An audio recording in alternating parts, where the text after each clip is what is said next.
The Last Whisper of Wildness, Rewilding Urban Green Spaces. One forgotten corner the city learned to breathe without noticing how it had forgotten to listen. At dawn, when traffic lights still blinked in their sleep and the sidewalks held the cool memory of night, the last whispers of wildness could be heard if someone slowed down enough.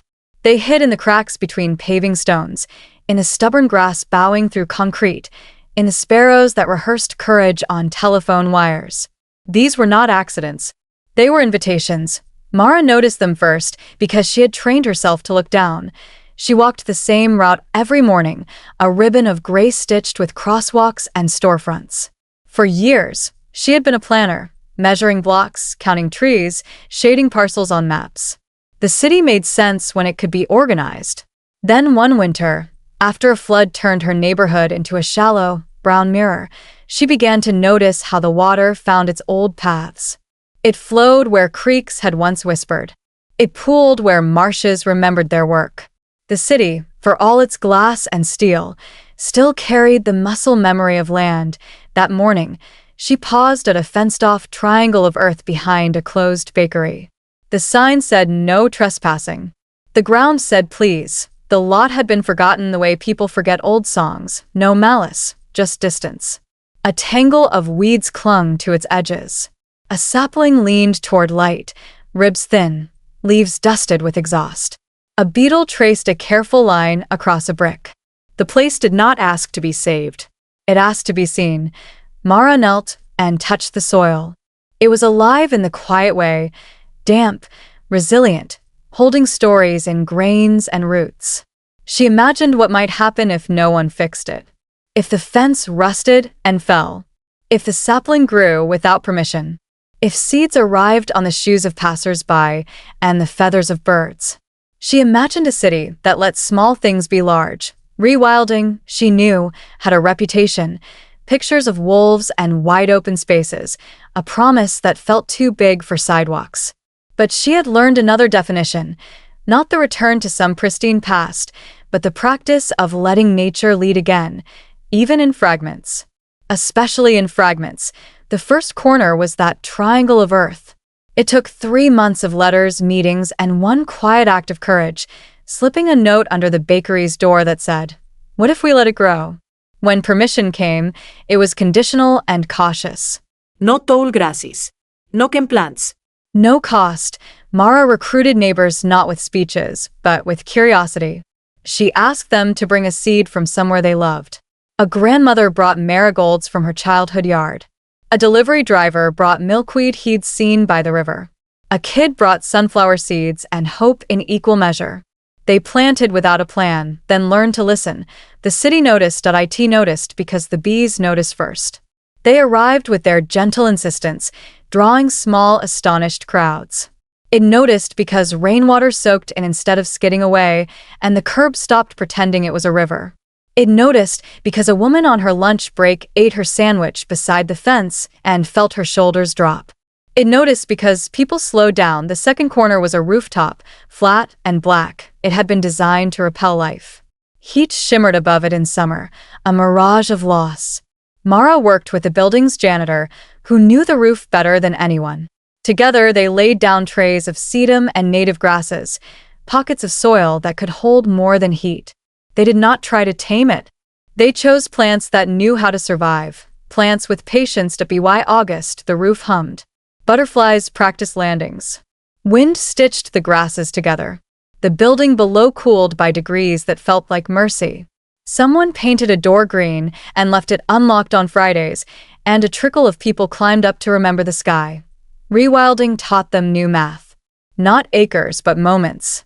Not species counts alone, but stories. The third corner was a stretch of concrete along a channelized creek, where water hurried through a trench as if embarrassed to be seen. Engineers had straightened it decades earlier, convinced that efficiency was safety. But water does not love straight lines. It loved to break free during storms, to claim streets and basements as if asking to be acknowledged. They carved small, sinuous edges into the banks, planted rushes and willows, left fallen branches to slow the flow. The creek softened its voice. It began to sing again, and the song carried. Children came with nets. Elderly neighbors came with folding chairs. A man who had lived beside the creek for 30 years said, softly, "I didn't know it could do this." He was not talking about water. There were arguments, of course. Weeds were accused. Snakes were spotted and feared. Someone demanded mowing, control, order. Mara learned to translate wildness into reassurance. How roots held soil, how diversity discouraged pests, how mess could be functional. She learned that rewilding was not neglect. It was care without dominance. Winter tested them. Snow pressed down the grasses. Ice edged the creek. The rooftop plants browned and bowed. The triangle lot looked asleep, not dead. The city waited, skeptical. Mara waited, too, counting on the intelligence she had trusted. Spring answered. IT arrived with green that felt like a revelation. Shoots broke through where no one had planted. Seeds that had waited years woke up. The sapling in the triangle lot thickened, bark roughening with purpose. The creek overflowed gently into its new curves and returned without complaint. On the roof, a bird nested in a place that had never known nests. The city began to talk differently. New projects asked not just how much, but how alive. Parking lots made room for rain gardens. Schoolyards traded some asphalt for soil. A mural bloomed with flowers that existed just beyond the paint, and people pointed from art to life and back again. Rewilding changed Mara, too. She stopped measuring success only by what she could prove. She learned to trust processes older than zoning codes. She learned that humility could be a design principle. One evening, as the sun slipped between buildings like a secret, she returned to the first corner. The fence had been removed by consensus. The triangle had become a patchwork of textures, soft leaf, sharp stem, fluttering wing. Someone had placed a bench there, facing nothing in particular. A man read a book aloud to no one. A woman closed her eyes and listened. Mara heard it then. The last whisper of wildness, no longer last, no longer a whisper. It was a chorus, quiet but steady, threaded through gutters and gardens, roofs and rivers. It said the city could be more than a machine. It could be a habitat, not everywhere, not all at once, but here, and here, and here. One forgotten corner at a time. The chorus didn't ask for applause. It asked for patience. Weeks passed, and the city's newest wild places settled into their own grammar. Some days they were exuberant, petals flung open, insects busy with purpose. Other days they were quiet, leaves stippled by heat, stems bent after storms. People learned that care meant showing up even when nothing dramatic happened. Especially then, a small ritual formed without planning. On Saturdays, neighbors drifted to the corners with mugs and gloves. They pulled invasive vines by hand and left the fallen leaves where they landed. Children learned names that sounded like spells: coneflower, bluestem, willow. Elders told stories about fields that used to be where towers stood now, about summers that smelled like cut grass and rain.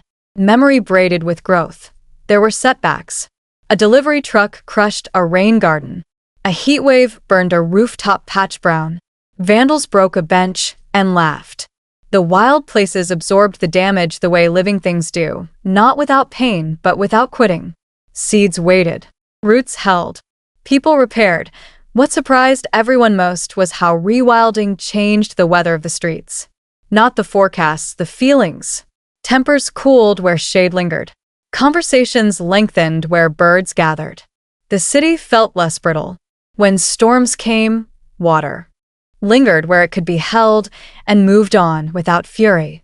When sirens wailed, their echoes softened in leaves. Mara stopped being the face of the work. That, she decided, was the real measure of success. Others proposed corners she had never noticed: a median wide enough for grasses, a school fence hungry for vines, a bus stop begging for a tree. The map filled with green dots like freckles, imperfect and alive. One night, after a long meeting, she walked home through streets that now carried the faint smell of soil. She paused by the creek, moonlight stitching silver between reeds. A fox stepped from shadow to water and drank, unhurried. It lifted its head, met her eyes for a breath, then vanished. The city did not return to what it had been. It became something it hadn't tried to be before, a place that listened. Listening, it turned out, was a skill the city had to relearn again and again. Summer deepened. Heat arrived not as a single event, but as a long, pressing hand. In neighborhoods without trees, the air thickened and arguments flared. In places where the corners had been allowed to grow, the heat softened. Shade stitched itself across sidewalks in moving patterns. Water gathered in soil instead of running away, and the smell of damp earth rose in the evenings like a promise kept. People began to notice the difference with their bodies before their minds caught up. A shop owner moved a chair beneath a young tree and stayed open later. A bus driver slowed near the creek because birds startled him less there. A nurse walked an extra block on her break to sit near the triangle lot and breathe. These were not policies. They were instincts returning. There were nights when Mara lay awake, worrying that the work was too fragile. A single budget cut, a single election, a single careless decision could undo years of patient growth. But then she remembered what the wild had taught her. Resilience was not the absence of damage, it was the capacity to respond. Autumn arrived with color that startled even the skeptics. Gold pooled along medians. Reds flared on rooftops. The creek wore a necklace of fallen leaves and carried them slowly, as if savoring each one. Children learned that letting leaves stay was not laziness, it was nourishment. The soil darkened. The birds lingered. A school near the river asked for help. Their playground flooded every spring, and the asphalt cracked under summers that grew hotter each year. Together they pulled up a section of blacktop and replaced it with soil and stones and plants that could drink deeply. The first rain tested the change. Water spread, slowed, disappeared into the ground. The children cheered as if they had watched a magic trick, not realizing they had just witnessed an old agreement restored. By winter, the corners had become landmarks. Turn left at the wild roof. Meet me by the creek reeds. Directions softened, and with them, the city's edges. Snow fell and lingered in shaded pockets. Footprints crossed and recrossed, proof of belonging. The plants slept, but the soil kept working, quiet and faithful. Mara retired her maps. Not because the work was done, but because it had outgrown her lines. The city had learned how to begin without asking for permission from fear. It had learned that care could be shared, that beauty could be useful, that wildness did not need to roar to matter. On the last evening of the year, she returned once more to the first corner. The bench was dusted with frost. The sapling stood taller than she did now, branches catching the last light. Somewhere above, a bird settled in for the night. The city exhaled, and for a moment, everything felt aligned. The past remembered, the present tended, the future allowed. The whisper had become a habit, and habits, she knew, were how cities changed. Years later, newcomers would assume it had always been this way. They would walk streets softened by roots and shade and think the city had been designed to feel this humane. They would sit at bus stops wrapped in vines and listen to water moving somewhere nearby, assuming someone far away had planned it all. They wouldn't know about the arguments, the doubts, the early corners that almost failed. They wouldn't need to. The wild places matured quietly. Trees outgrew their guards. Roofs thickened into meadows that shifted color with the seasons. The creek's banks widened their confidence, bending without breaking when storms came hard. Life layered itself, fungi beneath soil, insects within stems, birds within branches, systems nested inside systems, patient and precise. Mara grew older alongside them. She no longer led meetings. She attended them only when asked, sitting near windows, hands folded, listening.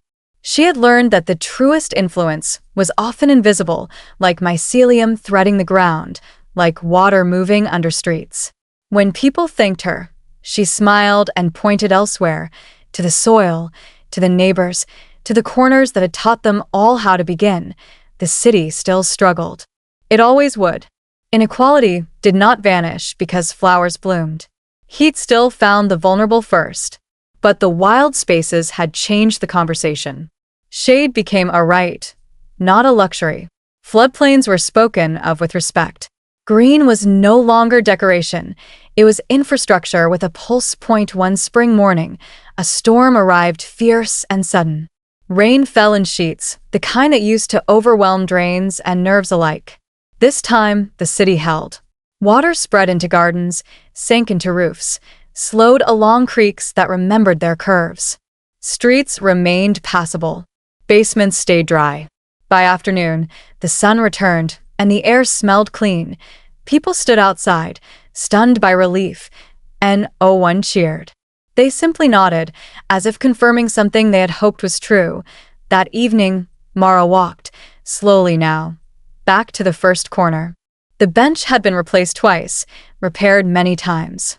The sapling was a tree, its canopy generous, its trunk marked with the history of small scars healed over. Children played at its roots, inventing rules only they understood. A sign nearby read, simply, "Let it grow." She sat and closed her eyes. The city breathed around her. Not as a machine, not as a monument, but as a living arrangement, tentative and trying. She listened to leaves speaking to wind, to water moving where it was welcome, to people passing without hurry. The whisper was still there, not urgent, not loud, just enough to remind anyone willing to hear that wildness never truly leaves, it waits. And when invited back, even in the smallest forgotten corner, it teaches a city how to stay. Staying, the city discovered, was its hardest lesson. Staying meant resisting the urge to smooth every edge, to translate every living thing into a rule. It meant allowing seasons to look like seasons, messy, transitional, unresolved. There were winters when branches broke under ice and summers when drought tightened the ground. There were moments when fear returned, whispering that control would be easier. Each time, the city answered with practice. Tend, don't dominate. The corners became teachers. A fallen tree was left where it lay, and quickly became a neighborhood. Beetles carving hallways, fungi stitching softness into wood, birds claiming the upper stories. People learned to step around it, then to sit on it, then to miss it when, years later, it finally returned to soil. Loss was no longer erased, it was composted. Language changed, too. Children corrected their parents gently. It's not weeds, they said. It's habitat. City reports adopted new verbs: absorb, cool, connect. Planners learned to ask residents what they noticed rather than what they wanted removed. The answer was often the same: the quiet. Mara's steps slowed further, but her listening sharpened. She began to hear the underground, water moving through restored pores, roots negotiating space, the faint click of stones settling. She heard the social underground as well, the way neighbors checked on each other after storms, the way a shared patch of green turned strangers into stewards. Wildness had taught the city how to be together. One afternoon, a child asked her a question that had no easy answer. Will it ever be finished? Mara smiled, watching clouds drift across a roof that bloomed in late summer color. No, she said. And that's the good part. The child considered this, then nodded, satisfied. Years layered on, the city's map blurred at the edges. Green corridors stitched neighborhoods, once separated by speed. Pollinators traced routes invisible to anyone not paying attention.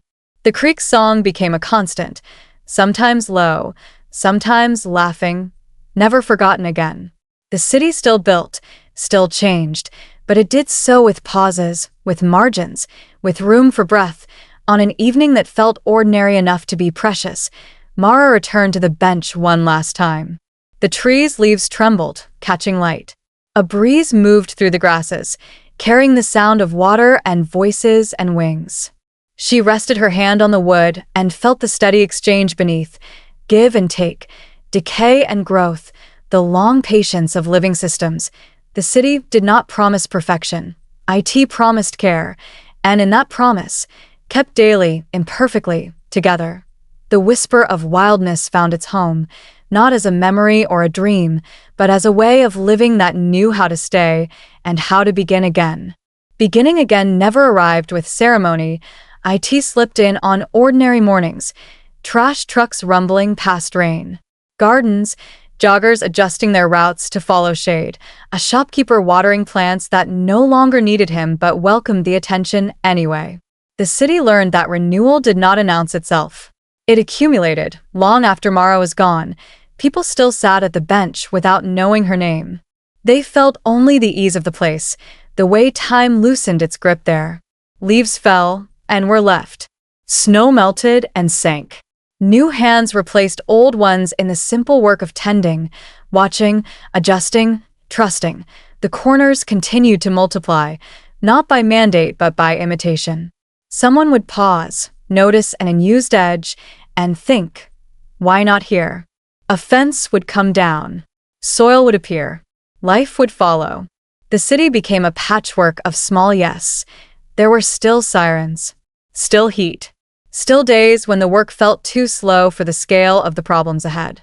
But there was also proof, everywhere you looked, that letting the land remember itself made room for people to remember themselves too. Wildness never reclaimed the city. IT intertwined with it.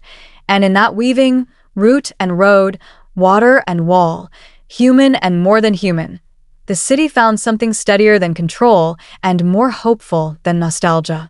It found a rhythm it could live with.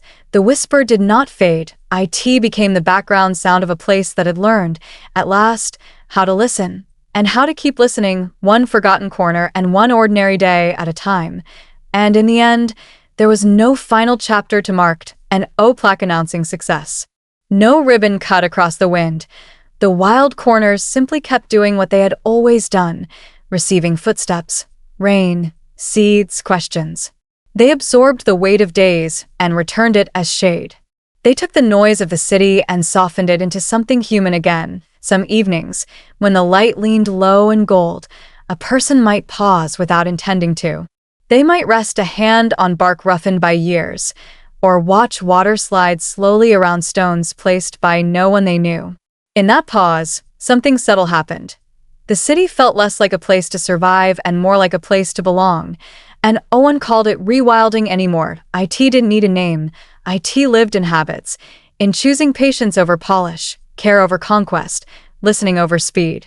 It lived in the understanding that not every space had to be filled, explained, or improved to be valuable. The last whisper of wildness was never really the last, and IT was the first voice people finally answered.